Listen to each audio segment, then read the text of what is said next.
se conoce como la iglesia. La iglesia no son estas 4 paredes donde nos reunimos. Esta es la casa de fe donde habita la iglesia. Y la iglesia que somos usted y yo, entonces le da nombre a estas 4 paredes. Y por eso la gente le conoce como la iglesia. Porque usted y yo, que somos la misma, le damos nombre. Si aquí ponen ropa en todos los lugares y una persona mira por la persiana y alcanza a ver toda esta ropa, ¿qué va a decir? Eso es una tienda. Pero si ponen cualquier otra cosa, dicen, bueno, por ejemplo, ven asientos de salón, de barbería y de todas esas cosas, y mira por la persiana, ¿qué van a decir? Su salón de hombre y mujer. Pero cuando las personas miran y no alcanzan a ver a nosotros, que somos la iglesia, dicen, esa es la iglesia de Cristo, la cual fue comprada a precio de sangre, y no de cualquier sangre, sino de la sangre preciosa de ese cordero inmolado. Por lo tanto, usted y yo somos la iglesia, y nosotros le damos nombre a este lugar. Y la reunión de la iglesia es para la edificación conforme al propósito eterno de Dios en Cristo Jesús. Y este propósito consiste en que a Dios le ha placido en darse a conocer a través de usted y de mí. Es muy importante que siempre entendamos cuál es el blanco, cuál es la meta a seguir, quiénes somos, cuál es nuestra identidad. Nuestra meta es llegar a la plenitud de la medida de ese varón perfecto que es nuestro Señor y Salvador Jesucristo. Todos los días que nos levantamos, nos miramos en el espejo y comenzamos a mirarnos, y allí tenemos que tratar de apreciar cuánto ese espejo refleja de Cristo, no cuánto refleja de Juan Carlos. Porque si refleja todavía en la plenitud a Juan Carlos, ahí hay tremendo problema. Pero si Cristo podemos apreciarlo, cuando nos miramos en el espejo, entonces estamos caminando conforme al propósito eterno de nuestro Padre Celestial. Yo quiero que me acompañen en la carta a los Hebreos, en su capítulo 4. Y con la ayuda del Señor estaremos, ¿verdad?, leyendo algunos cuantos versos y reflexionando en lo mismo para el propósito de la edificación y alineamiento del cuerpo que somos usted y yo. Hebreos, en su capítulo 4, vamos a leer a partir del verso 1, para gloria y honra del Señor. Dice la Escritura: temamos pues, no sea que permaneciendo aún la promesa de entrar en su reposo, alguno de vosotros parezca no haberlo alcanzado. Voy a leer ese verso de nuevo, lo voy a repetir. Temamos pues, no sea que permaneciendo aún la promesa de entrar en su reposo, alguno de vosotros parezca no haberlo alcanzado. Porque también a nosotros se nos ha anunciado la buena nueva como a ellos, pero no les aprovechó el oír la palabra, por no ir acompañada de fe en los que la oyeron. Pero lo que hemos creído, entramos en el reposo de la manera que dijo. Por tanto, juré en mi ira, no entrarán en mi reposo, aunque las obras suyas estaban acabadas desde la fundación del mundo. Porque en cierto lugar dijo así del séptimo día: y reposó Dios de toda la obra, de todas sus obras en el séptimo día. Y otra vez aquí: no entrarán en mi reposo. Por tanto, puesto que falta que algunos entren en él, y aquellos a quienes primero se les anunció la buena nueva no entraron por causa de desobediencia.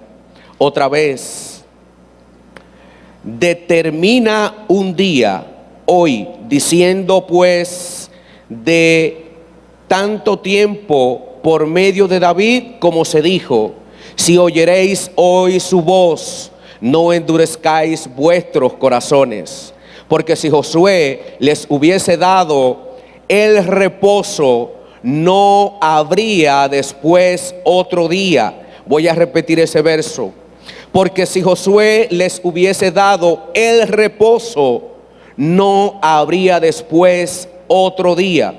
Por tanto, queda un reposo para el pueblo de Dios, porque el que ha entrado en su reposo también ha reposado de sus obras, como Dios de las suyas.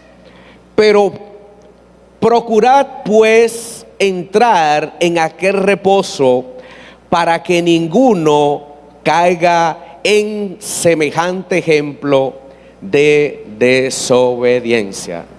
Esta carta a los hebreos, así como se escucha a los hebreos, fue dirigida a los hermanos del judaísmo, a nuestros hermanos los hebreos, que habían creído en el inicio en el Señor, y que en tiempo de tribulación, de angustia, de persecución, estaban pensando volver atrás, devolverse de la fe en Cristo.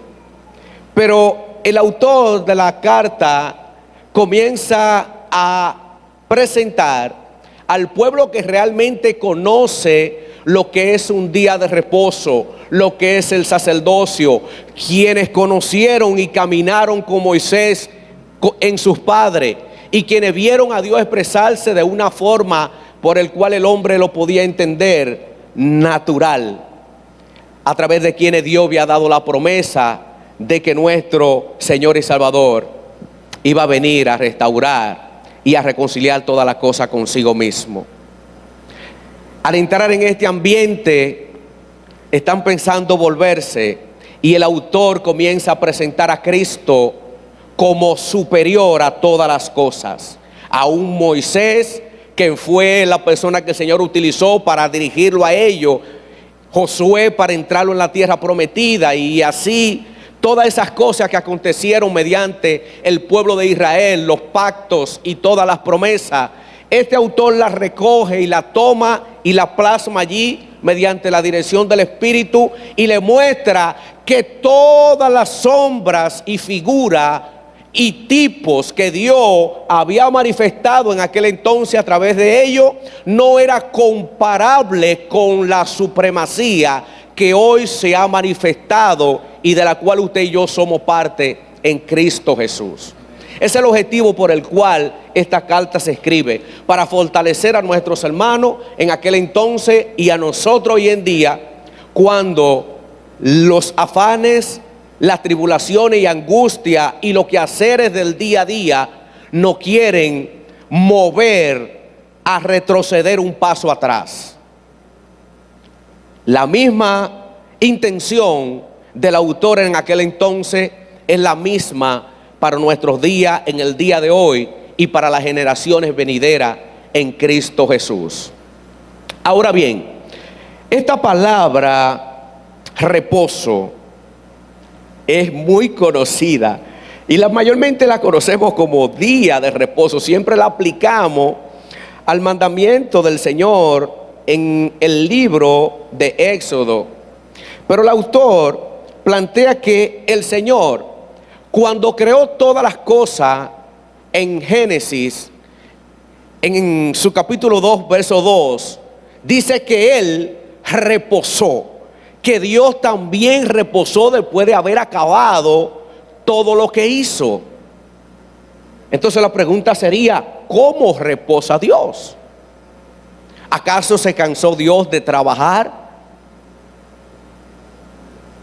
Porque la palabra reposo en su origen no tiene implicación en cuanto a lo que es lo eterno y en cuanto a la óptica de Dios, en un cesar de hacer cosas, o en un reposo físico, o en un día exclusivo. No consiste realmente en esto. Ahora bien, porque Dios establece toda esta sombra, tipos y figuras en el Antiguo Testamento, es porque todo esto apuntaba al verdadero reposo, como el autor de esta carta lo está planteando aquí. Realmente el pueblo de Israel, este pacto incondicional que el Señor hizo con ellos, producía cierto reposo cuando ellos estaban en plena obediencia y sujeción al orden establecido por Dios. En otras palabras, al gobierno de Dios. Por eso vemos en toda la Escritura que el pueblo de Israel, cuando estaba en desorden o en desobediencia, la consecuencia no era reposo.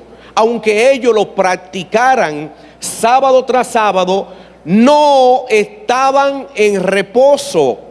Por lo tanto, la palabra reposo no tiene que ver con un día específico o con el cesar de actividades físicamente hablando, sino con una paz interna de operar dentro del gobierno de Dios. Por eso Dios reposó después de haber acabado toda la obra de sus manos. No fue que se cansó de trabajar y ahora Dios se sentó en una sillita con la panza con la panza estericada y va a descansar. No, Señor, no fue así. Fue que Dios había organizado todo lo que estaba en desorden, lo había puesto en orden, valga la redundancia, le da las instrucciones a Adán y a Eva, y luego que Dios acaba todo lo creado y haber establecido su orden, entonces Dios reposa en quietud porque estableció un orden en el cual debían de operar todas las cosas. Alabado sea nuestro Señor. El reposo tiene que ver con el gobierno de Dios.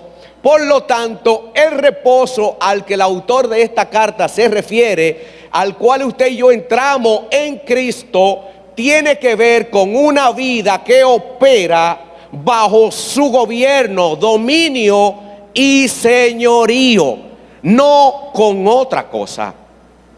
Si entendemos esta realidad, todo lo que hacemos lo haremos desde una óptica diferente. Realmente cuando entramos en un ambiente de muchos quehaceres, no nos pasará como a estos hermanos. No pensaremos en volver atrás, no pensaremos en cortarle a la cruz y mucho menos abandonarla. Porque operamos en el pleno diseño que consiste en el gobierno del orden que Dios estableció. Cuando nosotros tenemos que enfrentar todos los compromisos que tiene el día a día, todas estas responsabilidades que usted y yo enfrentamos como ser humano, tenemos que trabajar, estudiar, atender la familia, el matrimonio, cuántas cosas. Pero no podemos dejar de hacer ni una ni la otra, porque ¿cómo deja usted de trabajar? No puede, porque es el medio que Dios utiliza para sustentarlo. Es el medio que Dios utiliza para hacer visible las bendiciones que Él ha derramado en Cristo para con nosotros, lo que le amamos. Hay que trabajar. ¿Y cuánto tiempo nos toma el trabajo? ¡Wow! Tenemos que venir a la congregación, porque es la casa donde los santos se reúnen para ser edificados, para buscar la dirección del Señor, para ser iluminados por el Espíritu y ir tomando forma. No podemos dejar de venir a la congregación. Tenemos que estar en la casa, reunidos, porque cada miembro crece cuando está unido al cuerpo. Pero no podemos dejar de atender a nuestras parejas, que cuando estamos tan ocupados, seguro que viene el reclamo, ¿verdad? Viene entonces, oye, pero tú me estás descuidando. ¿Qué es lo que está pasando? Que ya tú no tienes tiempo para mí. ¿Qué es lo que pasa? Pero también tenemos nuestros hijos.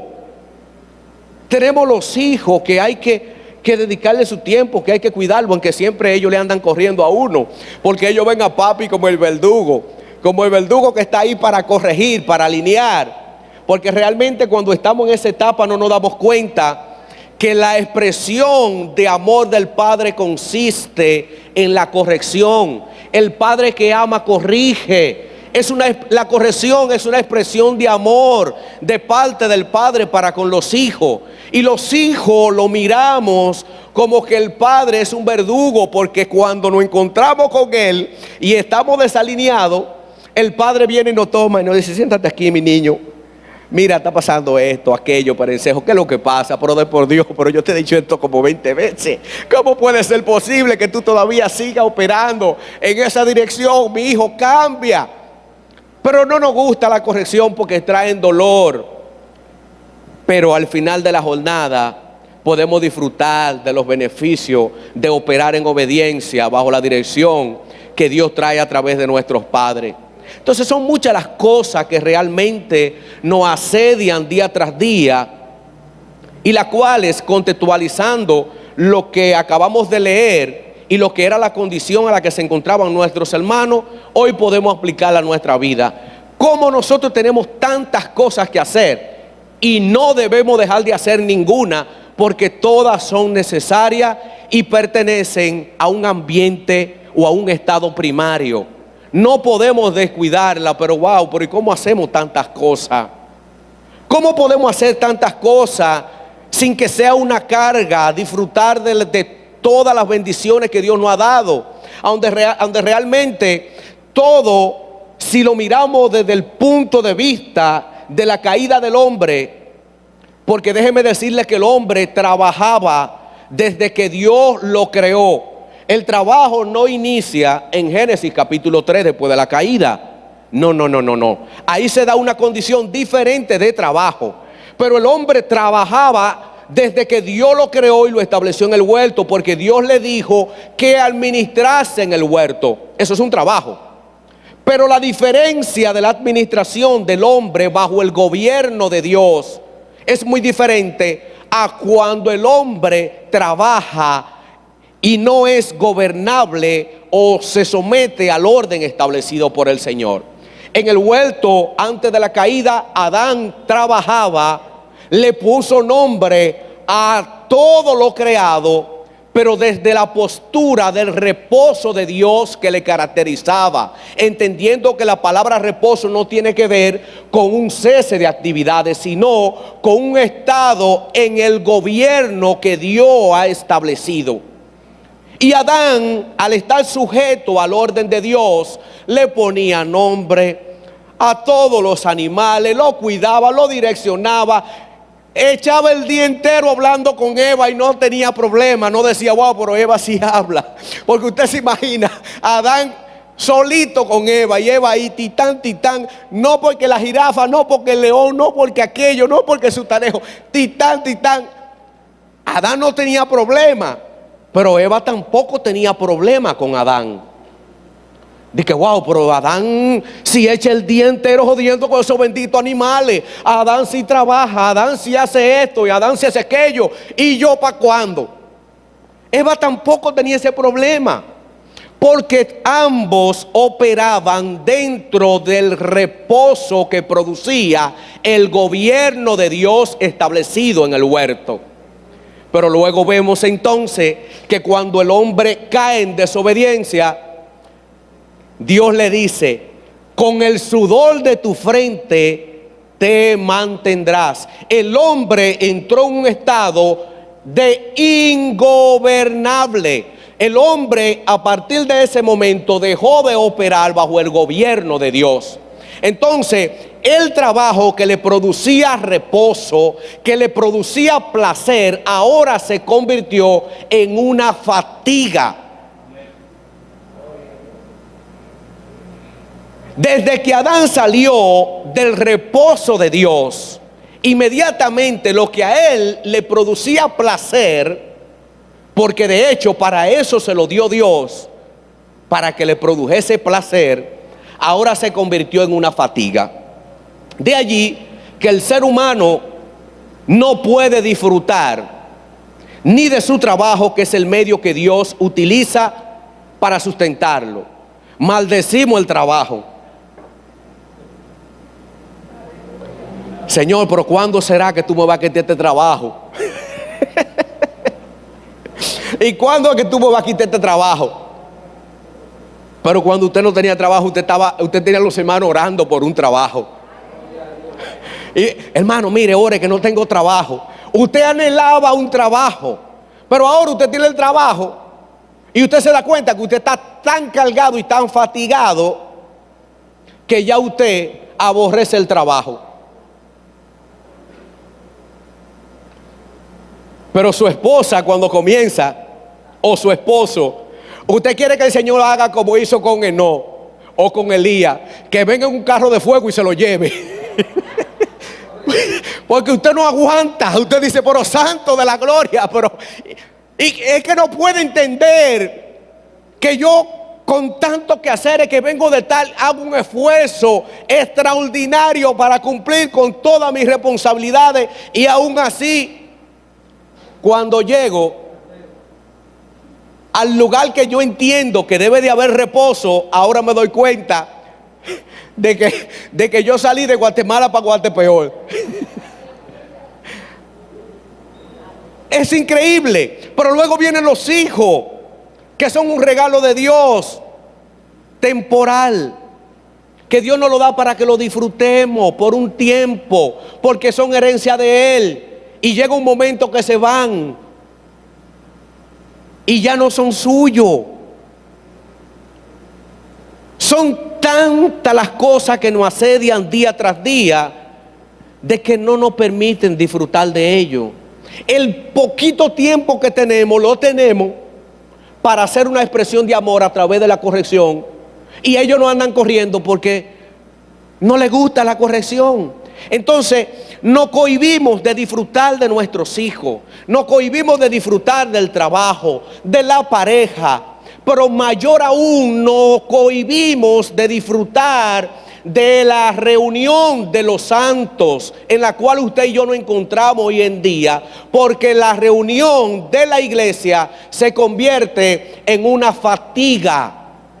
Y los líderes religiosos de aquel entonces, había una discrepancia, vamos a utilizar esta expresión, en cuanto a lo que era el día de reposo.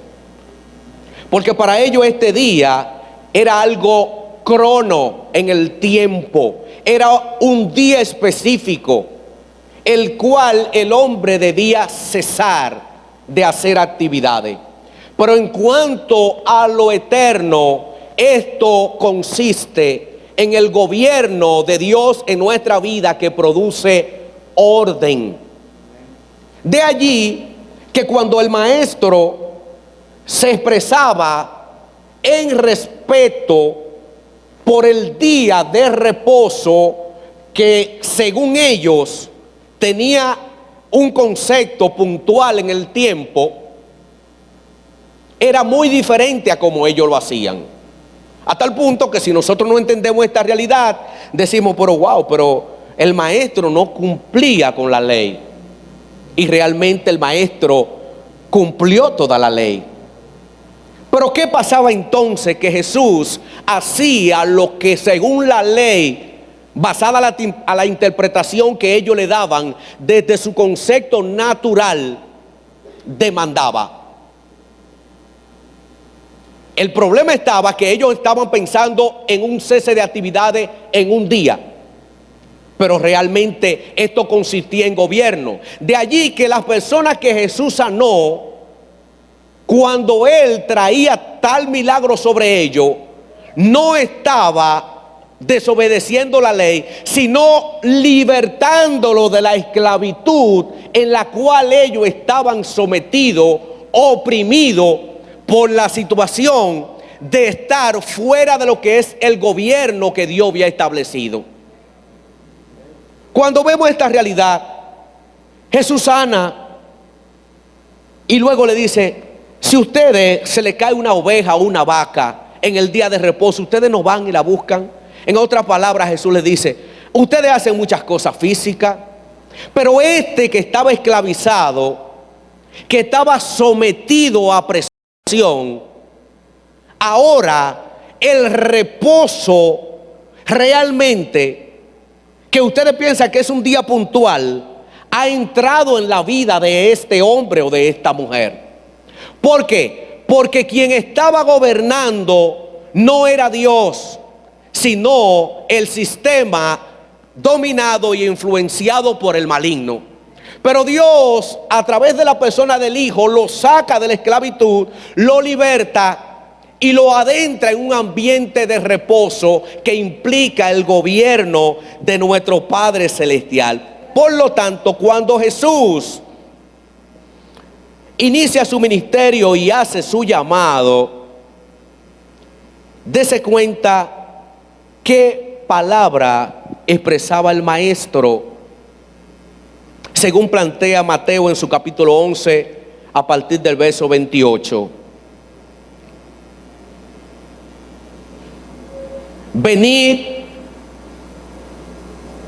oiga bien, a mí todos los que estáis trabajados y cargados, y yo os haré descansar.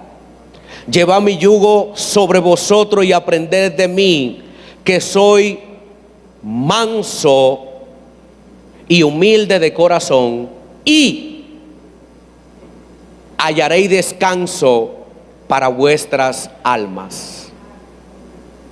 Porque mi yugo es fácil y ligera mi carga.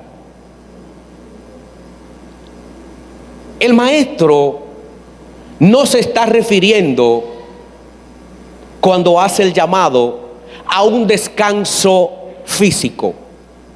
Se está refiriendo a un descanso interno producido por el gobierno al cual él le estaba llamando a que se sometieran. En otras palabras, ¿qué era lo que iba a producir el descanso de la gente que venían a Cristo? No era el descansar un día, porque a veces nos tomamos un día para descansar físicamente hablando, y cuando termina el día nos damos cuenta de que estamos más cansados que si estuviésemos trabajando. A veces nos acostamos, amanece, despertamos y nos damos cuenta de que realmente estamos más cansados que antes de acostarnos. Pero ¿cómo puede ser posible si yo descansé físicamente hablando? ¿Cómo puede ser posible si yo me acosté a las 10 y me levanté a las 6, a las 7, a la hora que usted quiera, pero ya usted durmió 8 horas y usted está cansado igualito? Es que usted no está operando bajo el gobierno de Dios, y por lo tanto esto trae caos y destrucción y descontrol en su vida y de todo aquel que no opera bajo el orden establecido por el Señor, el cual nos llamó a usted y a mí. El llamado de Cristo fue a operar en el reposo, en el gobierno establecido por Él, para que nuestro ser interno tenga reposo. No está hablando de un estado en la promesa, porque usted y yo hemos entrado a la promesa en Cristo. El reposo consiste en un operar y descansar en la misma mediante la dirección de sujeción al gobierno de Dios en todas las áreas de mi vida. No una, no dos, no tres, no cuatro, todas. Por eso vemos que hay áreas en nuestra vida que todavía no han sido sujetas ni sometidas al gobierno de Dios, que nos causan cierta incomodidades e inquietudes, las cuales no permiten que podamos descansar físicamente. Ahora voy a comenzar a encajar esto. Usted no puede descansar físicamente hablando si su ser interno o espiritual no descansa. Y para que usted descanse internamente hablando, porque usted es un espíritu que habita en un cuerpo, usted debe de entrar en el gobierno que Dios ha establecido y operar en el mismo. No podremos tener vida saludable. Nosotros pensamos que las bendiciones en Dios consisten en que yo vengo a la congregación, poncho, cumplo con el horario, me voy, estoy bendecido. Déjeme decirle que estamos bien equivocados. El vivir en la promesa es uno y estar en la promesa es otro. Yo estoy bendecido en Cristo, pero el yo operar en la bendición consiste en que todo mi ser está sujeto al orden que Dios ha establecido. De lo contrario, usted es bendecido. Usted tiene un buen vehículo, pero anda a pie. Usted tiene una buena casa, pero usted duerme en el parque. Usted tiene dinero que no haya que hacer con ello en el banco, pero sin embargo, usted hoy no se desayunó. De hecho, muchos de nosotros no se han desayunado. Alabado sea nuestro Dios, mis hermanos. Espero en el Señor que me esté dando a entender. ¿Cómo puede ser posible que nosotros, que realmente estamos en la promesa, no podamos operar en la misma porque no caminamos bajo el gobierno de Dios? En nuestra vida, si la analizamos, no está sujeta al orden. No hay reposo. En nuestro matrimonio no puede haber reposo si no está sujeto conforme al diseño que Dios ha establecido, en el cual debe de funcionar el matrimonio, que la mujer debe de respetar a su marido en todo, y el marido debe de amar a su mujer como a su propio cuerpo. Los hijos deben de honrar a su padre, que es el primer mandamiento con promesa para que le vaya bien. ¿Cómo podemos nosotros los hijos operar en bendición aunque estamos bendecidos si estamos fuera del diseño? Pero la iglesia de Cristo, ¿cómo puede ser el medio que Dios utiliza para restaurar y cambiar vidas si no está bajo su pleno gobierno? Si no está operando bajo el diseño que Dios estableció, en el vínculo de la paz y la unidad del Espíritu entre los miembros que componen el cuerpo. Es imposible de que podamos operar en las bendiciones que hemos recibido por entrar en la promesa de Dios que es en Cristo Jesús. Es muy importante entender esto. De allí que el maestro habla de que debemos de llevar su yugo. Debemos de someternos a su yugo. Esto implica, si nos vamos a lo que es la parte donde los bueyes son sometidos a obediencia bajo un palo que le ponen, para que me entienda mejor, en la cabeza a dos bueyes, para dirigirlo por donde el dueño o señor quiere. Pero también para dirigir un avión tan grande y tan lleno de personas, un barco, un pequeño timón o guía tomado por el que está calificado para dirigir y administrar o señorear, puede someter toda esa magnitud de materia y gobernarla. Asimismo realmente pasa con nuestra vida. De allí que el Señor también en Mateo 16, 24 dice: entonces Jesús dijo a sus discípulos: si alguno quiere venir en pos de mí, niéguese a sí mismo, tome su cruz y sígame. El llamado de Cristo es un llamado a morir, a entregarse por completo al señorío que Él ha establecido y operar bajo su gobierno, para que usted y yo, que hemos sido bendecidos en Cristo, entrando en la promesa, también podamos disfrutar de la misma. El apóstol Pablo entiende esta gran realidad y dice: con Cristo estoy juntamente óigame lo que dice: con Cristo estoy juntamente crucificado, y ya no vivo yo, mas Cristo vive en mí. Y lo que vivía cuando yo andaba en la carne, ahora lo vivo en la fe del Hijo de Dios, el cual me amó y se entregó a sí mismo por mí.